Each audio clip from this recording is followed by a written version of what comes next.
Tinabla ng Department of Transportation ang payag ng isang kongresista na posible raw pumatak sa 40 pesos ang minimum fare sa jeep dahil sa PUV Modernization Program. Siniguro rin ng gobyerno na hindi mawawala sa kalsada ang iconic at tradisyonal na disenyo ng jeep. Nasa frontline ng balitang yan si Gerard de la Peña. Malayo raw na magkatotoo ang pangamba ni One Rider Party List Representative Bonifacio Busita na posibleng umabot sa 40 pesos ang minimum na pasahe sa jeep. Ayon niyan sa Office for Transportation Cooperatives o OTC na isa sa attached agencies ng Department of Transportation. There is no basis to make such conclusion that fare increase will reach 40, 45, 50 pesos. Sa hearing sa Kamara kahapon, sinabi na ni Busita na baka raw lumobo sa 30 to 40 pesos ang pamasahe sa jeep dahil sa presyo ng mga modernong jeepney. Kinakailangan daw kasi ng mga driver na kumita ng hindi bababa sa 7,000 pesos kada araw para mabayaran ng isang unit ng modern jeep na nagkakahalaga ng 2.8 million pesos. Pero sagot ng OTC, hindi naman magkalayo ang pasahe ng traditional at modern jeep.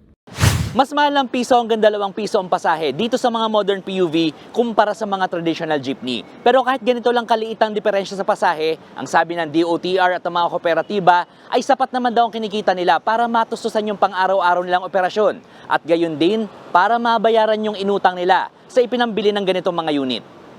Tiniyak din ng OTC na hindi mawawala sa mga kalsada ang traditional o iconic na disenyo ng jeep.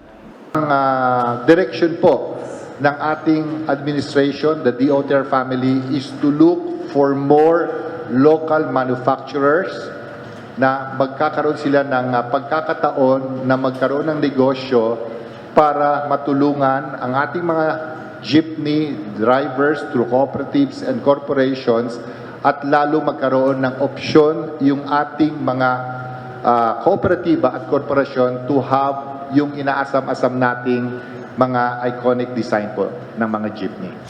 Sa hearing kahapon sa Kamara, hindi nakapagpasa ng resolusyon ng House Committee on Transportation na uudyok sana kay Pangulong Bongbong Marcos na i-reconsider o iurong ang December 31, 2023 deadline para sa mga driver at operator na sumapi sa mga kooperatiba at korporasyon dahil yan sa kawalan ng quorum. Pero igagalang naman daw ng DOTR ang anumang magiging susunod na hakbang ng mga kongresista.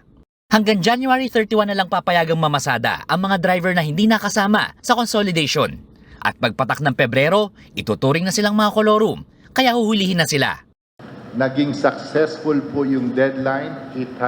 We've reached a decent number, a big jump from the start of 2023 hanggang sa dulo po, December 31. Regarding sa objective natin to give what is due to our commuters, 100% po go yun.